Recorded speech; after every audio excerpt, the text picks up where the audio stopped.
Many of us are mothers, or we have careers that we are establishing, or we're trying to run the household or manage so many tasks, friendships, cultivating those relationships around us with our family and our children. And we're just trying to juggle all these different plates. Eventually, when you're trying to juggle too many plates, one of them will fall.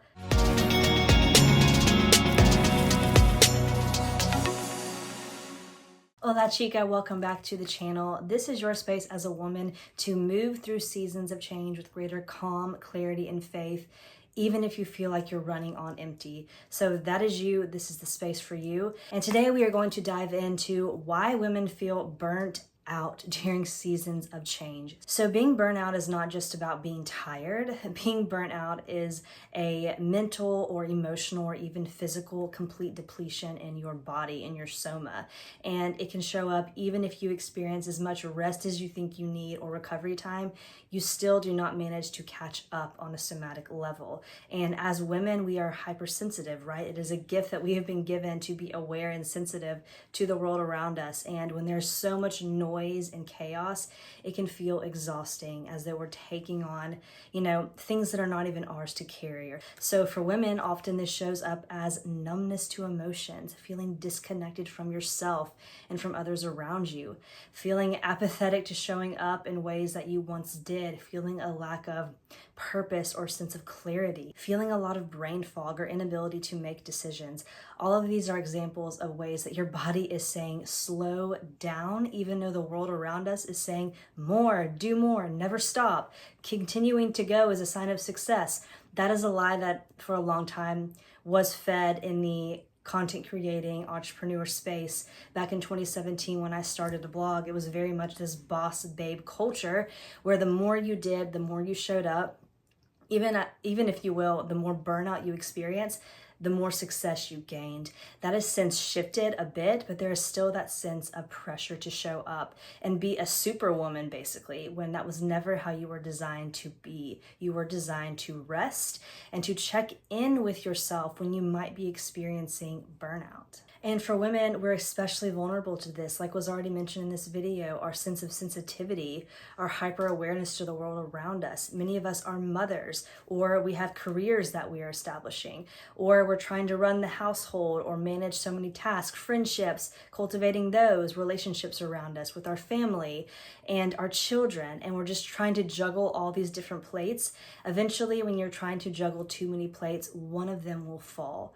One of the shoes will eventually drop, and a lot of times it becomes ourselves that are those shoes to drop in our own nervous system. And so think of your body like a memory card. Memory cards only have so much space to handle new data, new information. And eventually when that memory card is full, you are notified, right? It tells you memory card full, no more space.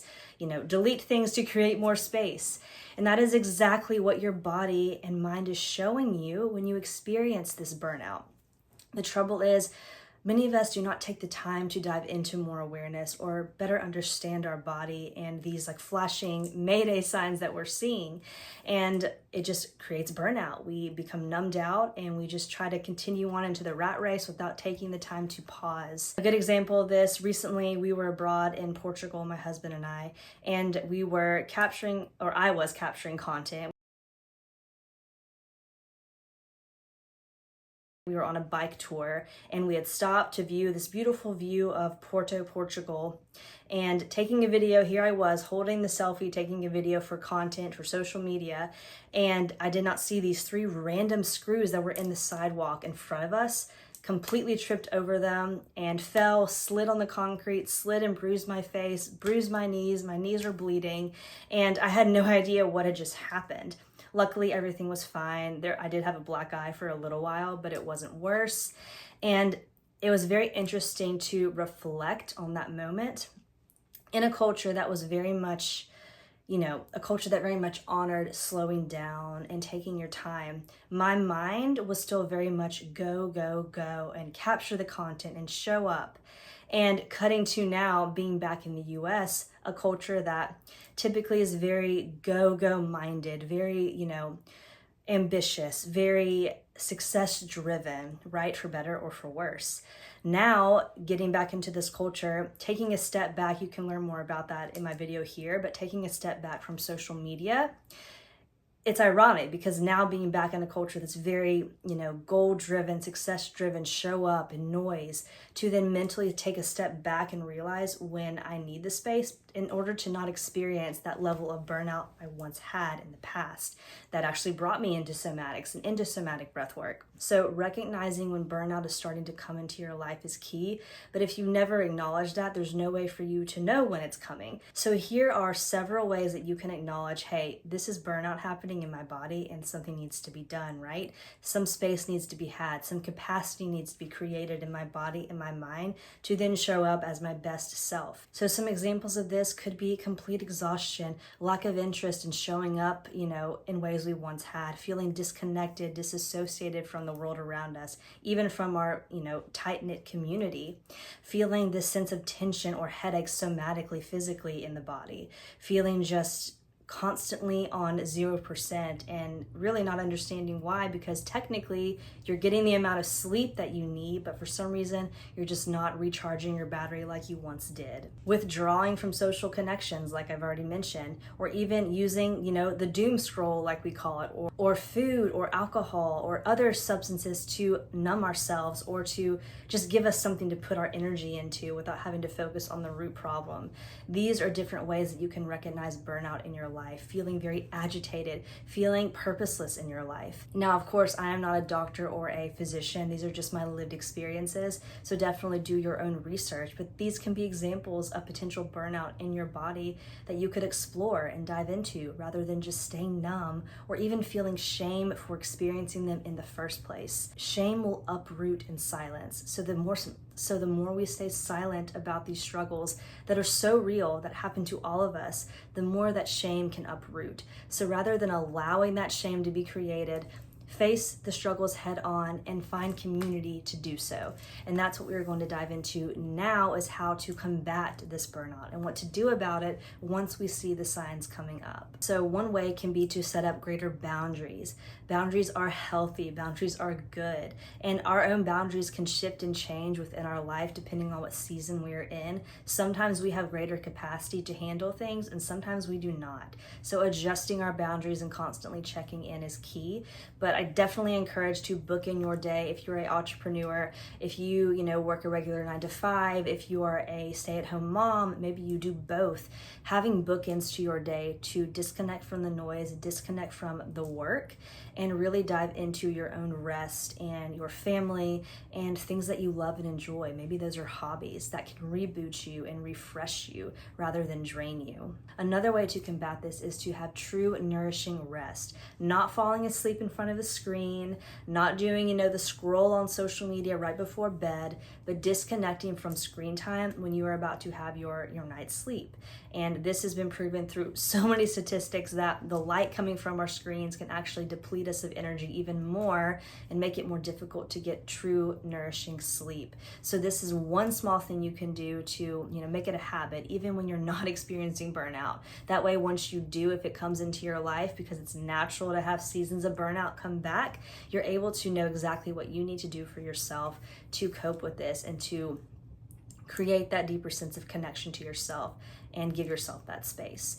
And another great example of that is nervous system resets. This channel talks a lot about somatic breathwork, somatic techniques to reset your body, to actually create a little bit more space in your soma so that you can handle life's challenges with more grace and capacity.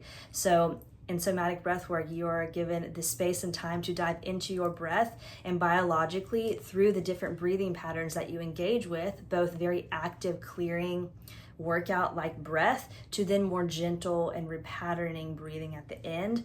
Both of those combined give you the space for your body to process and move through stuck emotions, tension, to then create more capacity in your life to show up how you want to show up for yourself, to show up for your family, for your friends, for your children. That is what this work can do for you. And it can be even a short daily practice, a short 5-minute practice.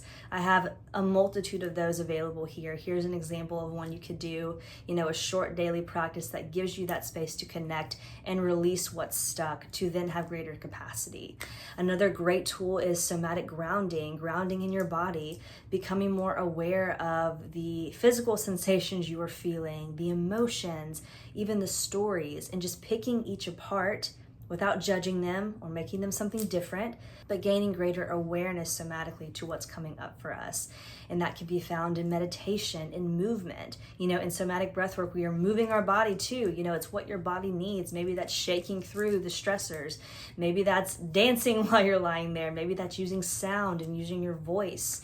That is your space to do that. And even with movement, with running, walking, exercising, there's a reason why we feel so good after we have a great sweat and we've moved our body. We are creating more capacity in our body to then handle life's challenges that will continue to come.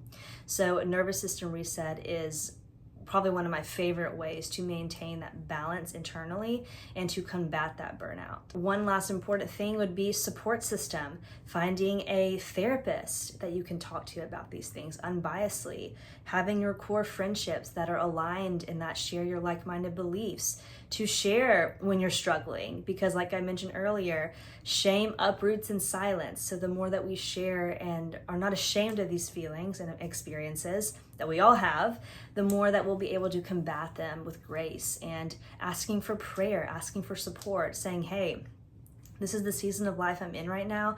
Not sure exactly what God's doing, but I'm praying about it. And please pray with me. Prayer is powerful. Prayer is the foundation for growth and change and connection in our life. So having that community and support system is crucial. So now last thing, how do we prevent this, right? We've heard in this video that it's inevitable, right? Burnout comes, and as women, we've learned why women especially can experience greater burnout given how we are designed by God to be, which is a gift. But knowing what we know about ourselves, how can we then kind of combat it or help prevent as intense burnout rather than just waiting till it gets so far along that we have to do this massive reboot? What can we do proactively rather than reactively to cope with burnout? One example would be what's kind of mentioned already here is checking in with your body, doing these somatic exercises regularly to actually become more aware each day of what's moving through our body and our life, because we so often work with our mind, right? What we're thinking, but it's really easy to forget that our body holds things too. Our body keeps the score. If you never heard of that book, I definitely recommend you check it out. But it is a book that shares all the lived experiences of how people through different experiences with trauma or their own life stories have had to acknowledge that the body is a big part of what's holding on to this trauma and stressors. Allowing ourselves to take space to recognize that will become a daily habit that then helps us to have a stronger mindset, to establish more positive thinking, to help alleviate some of the stressors that might have come if we are expected to carry all the weight, all the time in our body. So having those tools that we use regularly, not just in a reactive way, but proactively throughout our day-to-day life is crucial. Another way to combat this is staying rooted in our faith, knowing that we are imperfect and that we are in need of grace. We're never going to be perfect, and that is okay. Our callings might change in life, our seasons might change. Like I've said before, we may have greater capacity certain seasons of life than other seasons, but staying rooted in the Word, even if it's a short 5 minutes each day to meditate on a verse. Maybe you have a study you're doing. Bible recap is something I highly recommend, to go through the Bible bit by bit, and it's just incredible. It's an incredible resource. But doing this daily, maybe you start your day with this daily somatic practice. Maybe it's a somatic breath work, short 5 minutes, to then clear your mind and body, to then prepare for your devotional, to then soak up better what God is telling you, to become more aware of what He's speaking to you, to truly meditate on His Word. Being able to incorporate that into your day-to-day life will remind you that God is always speaking to you, It is never by accident the season you are in, and he always will use it for his good, even when it's challenging. So staying rooted in his word is perhaps one of the most important things you can do to help combat this burnout and give yourself greater grace. And lastly, again, community, building community with women regularly that you can lean on, that you can share about your day-to-day life, whether it's the big challenges or, the small challenges. All of them are worthy to share because that is what God has given us, this community. And we are not designed to be alone, right? We are healed in community and we grow in community. And it allows us to, hold ourselves accountable and share when we need help or even celebrate when things are going really well. And so all these things are what I recommend for you to combat burnout. I can speak very personally to burnout because this is something that uprooted in my life through a season of intense numbness, of purposelessness, of seeing everything I could possibly want around me and still feeling lacking and still feeling like I wasn't enough.